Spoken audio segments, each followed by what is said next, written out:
Oh, hey, welcome back to Bear Cave Homestead. Follow-up on the Wen generator. We kind of did an unboxing initial review, which we really hadn't put it to any use at that point in time. So this is that same one that we bought. I now own 3 of them. They're numbered. This one got number 2. But it actually should have been number 1.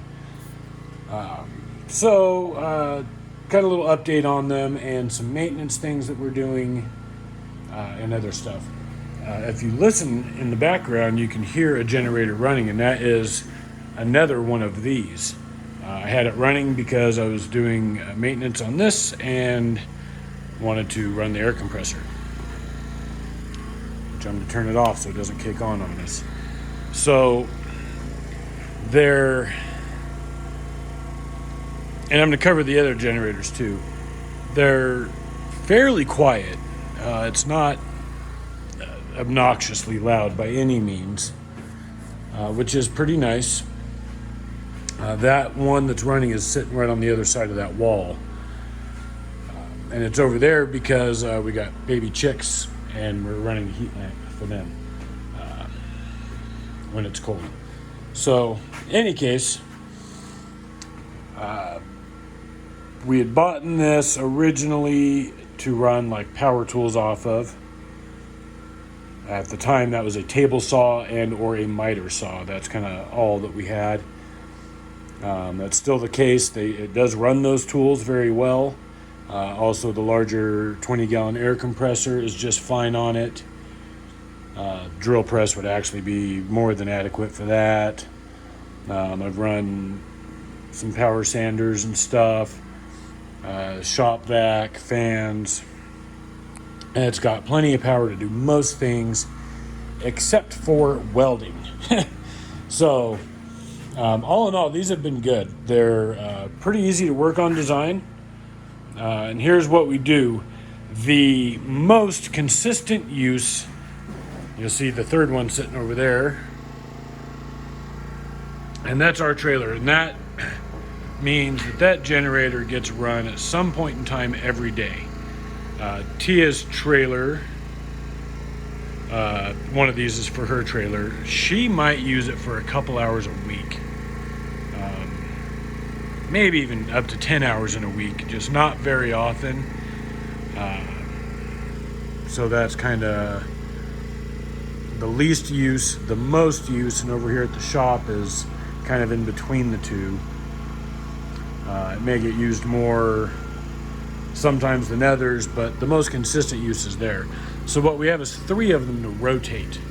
I took the one from there that gets hardly any use and put it there where it's getting the highest use. And then it comes from there to here to be serviced.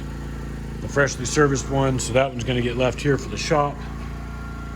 And it'll go from the shop to there and then to over there. That way what we have is not one generator being used, 100 hours a week and another one being used 10 all the time. So they're going to get cycled through their service intervals a lot more often and more spread out. Basically every 2 weeks is kind of how it works out. I'll be pulling one in to do its oil change and its service, or maybe every 3. I think it's like every 3 weeks. So once a week, everything kind of gets rotated around. So in any case, that's what we do. They're actually really easy to deal with. I like it. If you were to have a problem with the recoil start, it's right here, easy to access. It's very accessible. Air filter's right there. Your important stuff, your spark plug and your carburetor, kind of everything's just right here. It's easy to get to, and I really like that. This is an inverter generator, so a little quieter, a little less power than something comparable sized, but it's quieter and it's better on fuel. This has a 1.85 gallon tank. And of course, how long that lasts depends on how much power you're trying to run through it. If we're running the air conditioner and TV and stuff like that in the trailer, you can get about 4 hours off of that. But if you're not running the air conditioner, so it's just kind of the TV and, some of those other lower use items, that thing can run all day. So, you change your oil right there, fill your oil there. It takes 17 ounces, so it's not a big deal. In fact, where is that? We keep gallons of oil on hand. That's specifically for the generators. And 2 of the trucks all take the same oil. So we just keep a couple gallons on hand at all times, so we can always do this. And it's great. When I service this, because they're outside and we're in such a dusty area and we rely on this so much, I change the oil. I actually use the blowgun from the air compressor. I blow out the outlets. I blow through the cooling fins. Basically everything. I blow out in the recoil start, just because so much dust and crap gets in there. So I blow everything out really well. I also pull the air filter and blow it out. And I always pull the spark plug and just hit it with a brush real quick to increase our life on the spark plug, and that also helps keep this thing running efficiently. So gas is getting expensive. It's like over $4 a gallon now. So that efficiency is really important. So that's an update on the wind generator. Now, what we already had, and you'll see it here torn apart in pieces. This is a Pulsar inverter generator. And I actually do love this generator, but working on it is a pain in the butt. Here's the recoil start. It's actually broken. Now, it's under warranty. Not a problem. I've already called. They're sending out a whole new recoil start. But all that broke in there. And the problem is, even though it's under warranty, it's 4 weeks plus out. It's a back-ordered part. And the real problem is you have to disassemble the entire thing because the recoil start sits back in there. So you've got to basically either unmount the motor and turn it, or unmount this front piece and move it out of the way, which is where all of your electronics are. Not user-friendly. The oil change is easy. You just take the oil dipstick out and turn it sideways and let it run out. But then that's kind of a mess. So, but other than that, that thing gets even better on the fuel, and it's even quieter. And I really want that to be running because, again, if we're only like watching TV, charging our phones, things like that, I don't need the noise. And we don't need to burn more fuel. So that's the other generator. And then there's this one here. This is a Dewalt. This thing is huge and it's a beast. It's like an 8,000 watt. This is the only one that has an actual hours meter on it, which is kind of nice. We're gonna walk over and turn this generator off because I'm done using it.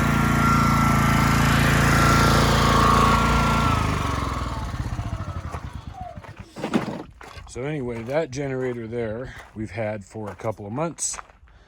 It's only got like 5.5 hours on it, and like 4 of those hours were running it on that because we didn't have these other generators yet. So, well, we had one of the winds. The Pulsar broke, so we were using the wind for something else. Anyway, that's kind of a long story. So this one hasn't even had its first service interval yet. This one we got because it does run 220.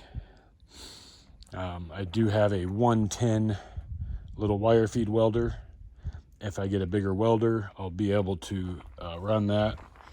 And that will actually use for the small one too. It's really loud, but it'll get the job done. Also, we're getting a well And our goal, our hope is to have a solar well pump. I think we're going to be able to swing that, but if not, you need a good heavy-duty generator to run your well pump. So that's what we'll have. It's at least a backup for that. So different generators for different purposes. Unfortunately, that's something you kind of have to do when you're off-grid, and you want to get anything done. But these right here are the go-tos. The small one, again, if I just, like I've got a truck up here with a dead battery, that little one's perfect because I can just carry it up there real easy, put a battery charger on it, and let it do its thing. And it'll run and run and run on a gallon of gas for all day if I need it to. These are a little bit louder, a little bit harder to move. There's no wheel kits for them. They are a little bit heavier. They don't have just a convenient carry handle in the middle like the other one. So they're not as convenient, but they do put out a little bit more power. Plenty to actually run things in your camper like your AC. I guess if you had a microwave, we don't. We actually, that new camper came with a microwave. We pulled it out and sold it without even trying it. I don't like microwaves. We don't want them. We don't need them. So that's just kind of our personal thing. We've been a couple years without one now, and would just prefer to keep it that way. So the only big thing we run in there is the air conditioner, and that's even pretty rare. An hour or two at night when it's been hot all day, just to cool it off. That's kind of all we do usually. And every once in a while, it's just super hot, and we're like, you know what? We're going to take a couple hours off in the afternoon and sit in the AC and refresh, and then come out in the evening and work some more. So that's where we're at. It's done well. Time-wise, we weren't using this thing at all, and then all of a sudden it got a lot of use, so it's had like 3 oil changes already. It's probably got, you do the first one at 10 hours, and then 50, and then 100-hour intervals after that. So we're probably sitting at like 200 hours on this thing. And it's worked really well, as are the other 3. Again, just kind of rotate them around so that it spreads out that heavy use between them. So instead of having one that's going to last for 2 years and then break, and then having the others as a backup, our hope is that we'll get like 6 years out of all of them by rotating and not worry as much about them breaking. So hopefully that works out. Once again, thanks so much for watching. Check us out on Facebook, and like, comment, subscribe, share, and we'll see you next time.